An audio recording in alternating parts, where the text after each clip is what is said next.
Yes. तो हम आगे देखेंगे इस पार्ट का भाग कि हमने इसमें स्टार्टिंग में पढ़ा था कि मोटी आई किसे कहा गया है, ज़मीन से हमें क्या क्या मिलता है अगर हम मोटी आई ज़मीन को कहते हैं तो।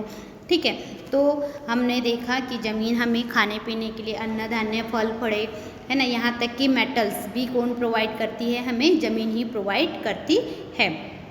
तो आगे देखना है हमें कि अभी हम स्टार्ट करेंगे ये वाले पॅरेग्राफ से। ओके,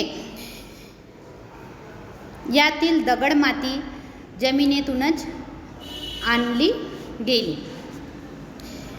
विटा कशाच्या आहेत? विटा समजतात ना तुम्हाला, जे घर बांधण्यासाठी लागतात त्याला विटा म्हणतात। तर विटा कशाचे आहेत?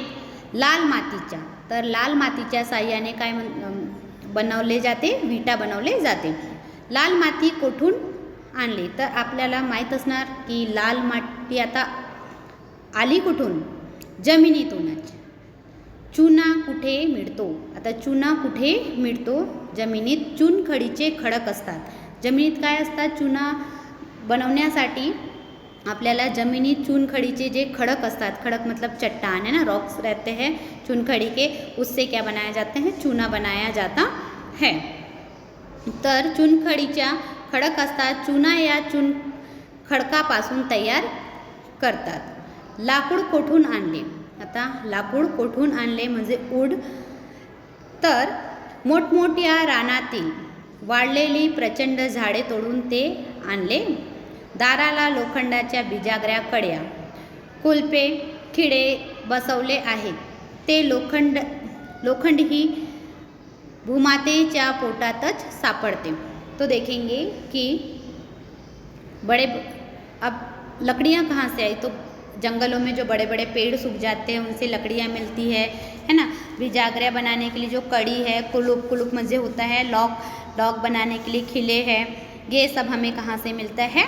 तो ये हमें मिलता है लोहा से ही मिलता है। और यह सारे के सारे जो मटेरियल्स है ये हमें भारत माता के गर्भ से ही प्राप्त होता है।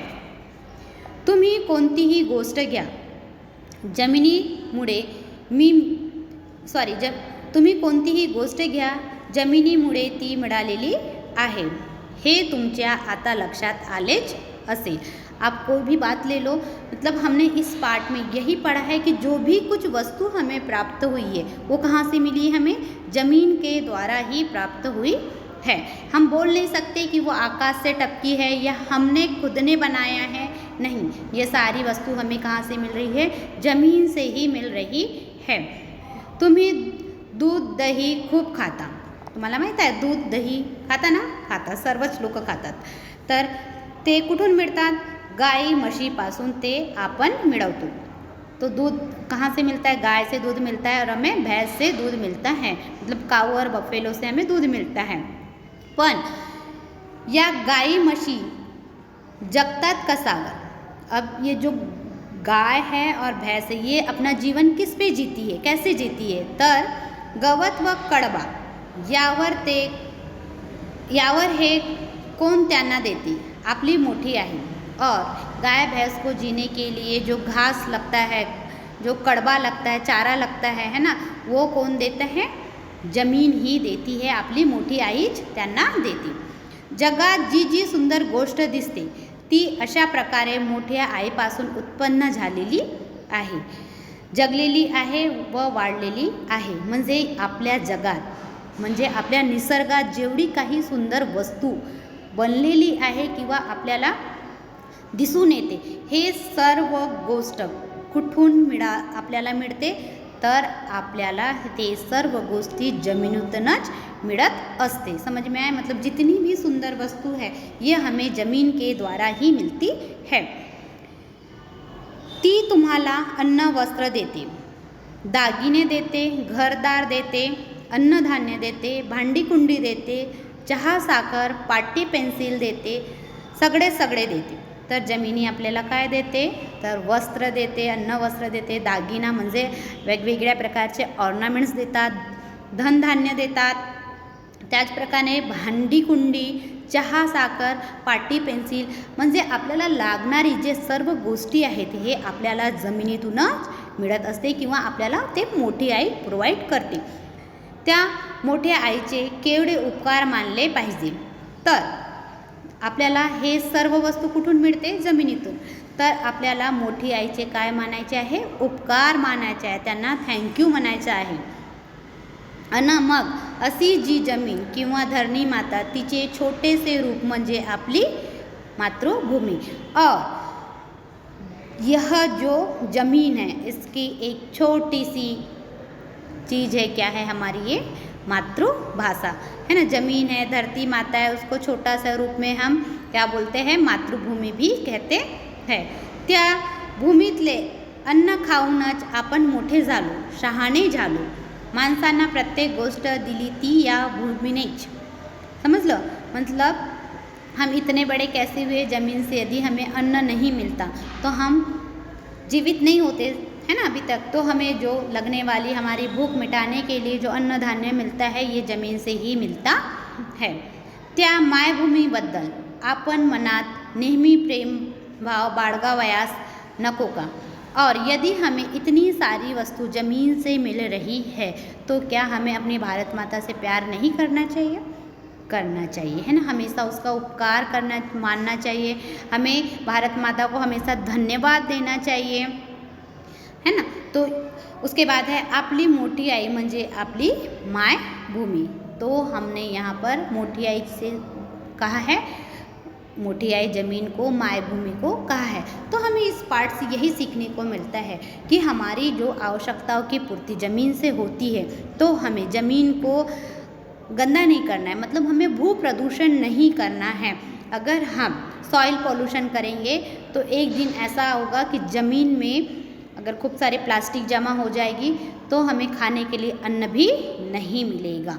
इसीलिए इस बात का हमें क्या रखना है? ध्यान रखना है कि हम सॉइल का पॉल्यूशन ना करें. ओके, आई होप ये लेसन आपको समझ गया होगा. नाउ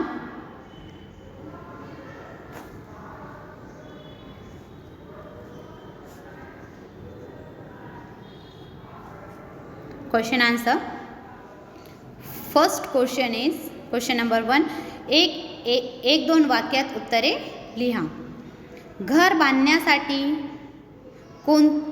कोणकोणत्या वस्तू लागतात? तर घर बांधण्यासाठी कोणकोणत्या वस्तू लागतात? तर उत्तर आहे घर बांधण्यासाठी दगड, माती, विटा, लाकड्या वस्तू लागतात. तसेच टुड्या, दारे पिडक्याच्या कड्या व बिजागऱ्यासाठी लोखंड लागते. ठीक आहे. सेकंड, जमिनीच्या पोटात कोणकोणती खनिजे असतात? तर काय काय असतात जमिनीच्या पोटात? तर उत्तर आहे रॉकेल, चांदी, रुपे, तांबे, कथिल, सोने, लोखंड व दगडी कोळसा हे जमिनीच्या पोटात सापडतात.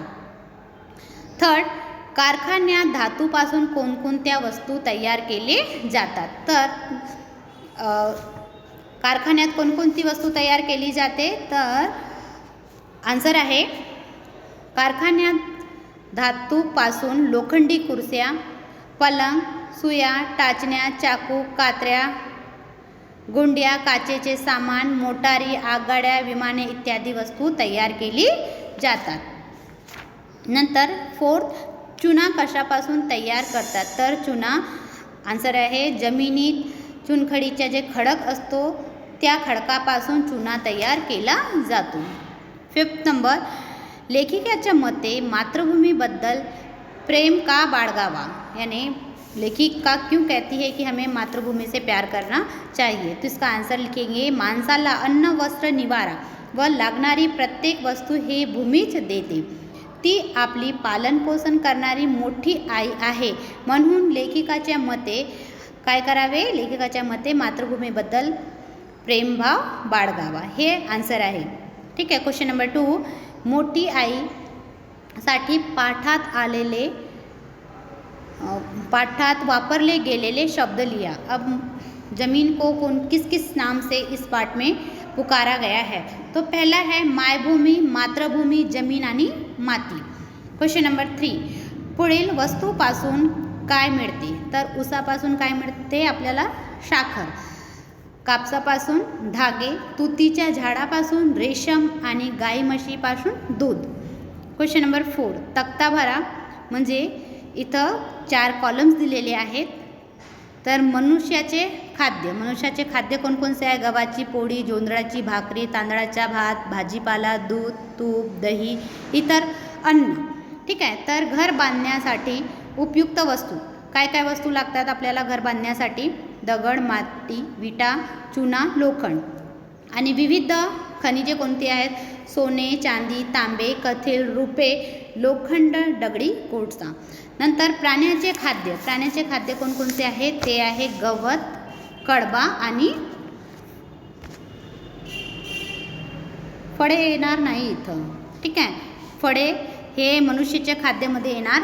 नंतर क्वेश्चन नंबर 5, मोठी आईपासून प्राप्त होणाऱ्या गोष्टी लिहून आकृती पूर्ण करा. इथं एक मोठी आई मध्ये दिलेले आहे आणि आपल्याला त्यापासून काय मिळते ते? तर घर, भांडी कुंडी, काचेचे सामान, मोटारी, कपडे, लाकूड, खनिजे आणि अन्न हे आपल्याला मोठी आईपासून मिळते. इथं एक अजून क्वेश्चन दिलेला आहे. क्वेश्चन क्रमांक 6, आपण मातृभूमीबद्दल प्रेमभाव का बाळगावा हे तुमच्या शब्दात लिहा. इथे मी लिहून दिलेलं आहे. माणसाला असलेल्या अन्न, वस्त्र, निवारा या मूलभूत गरजा मातृभूमी भागवती. मतलब मनुष्य को लगने वाली जो अन्न, वस्त्र, जो हमारी प्राथमिक आवश्यकता है, यह कहाँ से मिलती है? हमें मातृभूमि से ही मिलती है. माणसाचे लालन पोषण मातृभूमीच करते. माणसाला जीवन जगायला लागणारी प्रत्येक वस्तू मातृभूमीच पुरवते.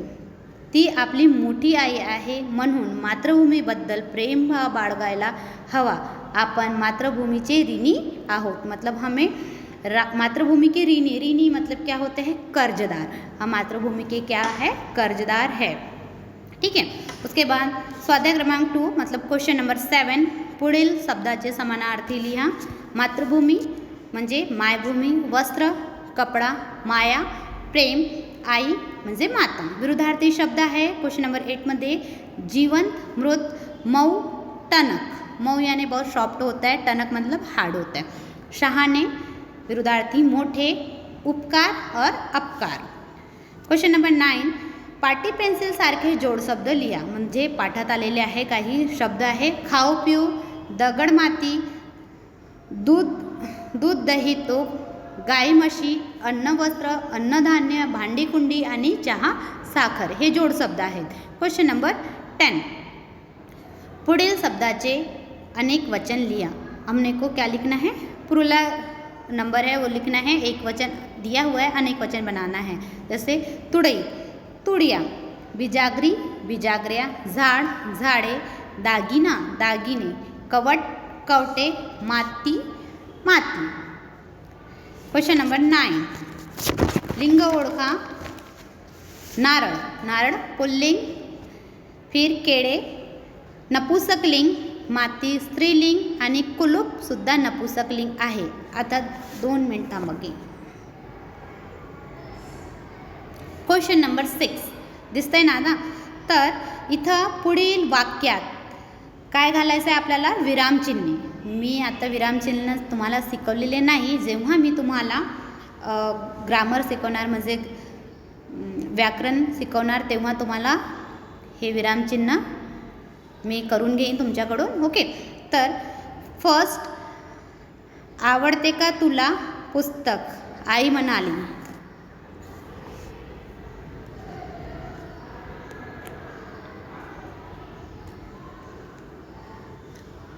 तो आप देख रहे हैं पहला वाला जो है आवड़ते का पुस्तक, तो वहाँ पे हम लगाएंगे डबल इन्वर्टेड कॉमा. ठीक है, डबल इन्वर्टेड कॉमा लगाएंगे.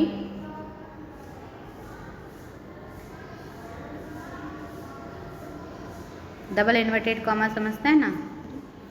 आनी रहा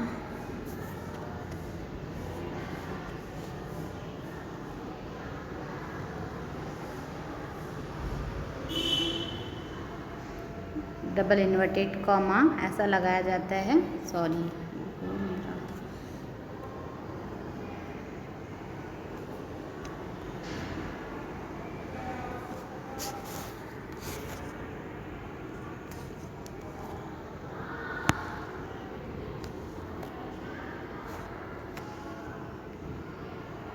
डबल इन्वर्टेड कॉमा, ये देखो इस तरह से लगाया जाता है।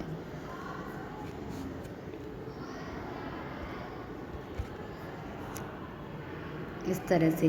फिर आवडते का तुला पुस्तक, डबल इन्वर्टेड कॉमा लगाने के बाद क्वेश्चन मार्क्स लगाना है और मनहाली के बाद में आपको फुल स्टॉप लगाना है, ठीक है।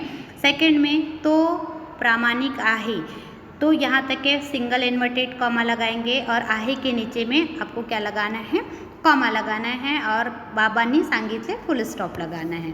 ओके, देन उसके बाद आप देखेंगे थर्ड वाला गनु मनाला, गनु मनाला के बाद आपको कॉमा देना है। उसके बाद अग से क्या करना है, डबल इन्वर्टेड कॉमा लगाना है। आई के बाद फिर से कॉमा लगाना है। उद्या सुट्टी आहे, फिर कॉमा लगाना है। असे दिसून दिनूने सांगितले, ये सेमीकोलन लगाएंगे। और लास्ट में म्हणून मी शाळेत गेलो नाही, फुल स्टॉप लगाना है और फुल स्टॉप लगाने के बाद आपको फिर से डबल इन्वर्टेड कॉमा क्लोज कर देना है। ओके, समझ गया। फिर है क्वेश्चन नंबर 4, आहा। आहा यह उद्गारवाची शब्द है, तो उद्गारवाची के लिए हमें किस तरह का साइन लगाना पड़ता है, पंक्चुएशन वाला। किती छान चित्र, यहाँ पर भी आपको उद्गारवाची ही चिन्ह लगाना है। 5, तुला लाडू आवडतो का, क्या पूछ रहा है, क्वेश्चन पूछ रहा है, तो यहाँ पे क्वेश्चन मार्क्स लगेगा। फिर 6 नंबर, माझे काका मुंबईला राहतात, यहाँ पे लगाएंगे हम फुल स्टॉप। फिर मधु, मधु के बाद कॉमा, राजा के बाद कॉमा, रज्या व मार्या गप्पा मारत बसले, यहाँ पे आप लगाएंगे फुल स्टॉप, ठीक है। इस तरह से आपको क्या करना है, विराम चिन्ह इन सेंटेंस में लगाते जाना है। देन उसके बाद क्वेश्चन नंबर 12, पुढील पदार्थ कशापासून बनवतात ते लिया, जो यहाँ दिया हुआ पदार्थ है किससे बनाए जाते हैं ये लिखना है। जैसे फुटाने, फुटाने किससे बनते हैं, चने से, है ना। जैसे यहाँ ऊपर में दिया है साखर, उससे बनती है, तो फुटाने चने से। मुनक्के ये द्राक्षे से। भाकरी ज्वारी और बाजरी की। चपाती गेहूँ से। देन वेपर्स बटाटे से, वेपर्स पता है ना आपको, बटाटा यानी होता है आलू। उसके बाद सॉस टोमॅटो से। सरबत मोसंबी संतरा आणि जे वेगवेगळे फळे असतात उससे भी हम शरबत बना सकते हैं। चिक्की, चिक्की जो होती है शेंगदाने, मतलब जो फलीदाना होता है और गुड़ से हम चिक्की बनाते हैं। नाउ क्वेश्चन नंबर 14, पुढील तक्ता पूर्ण करा। लोखंडी वस्तू, तुळया कोळसे आणि पलंग। काचेच्या वस्तू, ग्लास बाटली आणि मग। लाकडाची वस्तू, कुर्सी टेबल आणि खांब। आणि मातीच्या वस्तू, मटके आणि गडू, ठीक आहे। तर इथं हे आपला पाठ संपलेला आहे। तर आपण नेक्स्ट व्हिडिओमध्ये पुन्हा भेटूया। Okay, God bless you, have a nice day.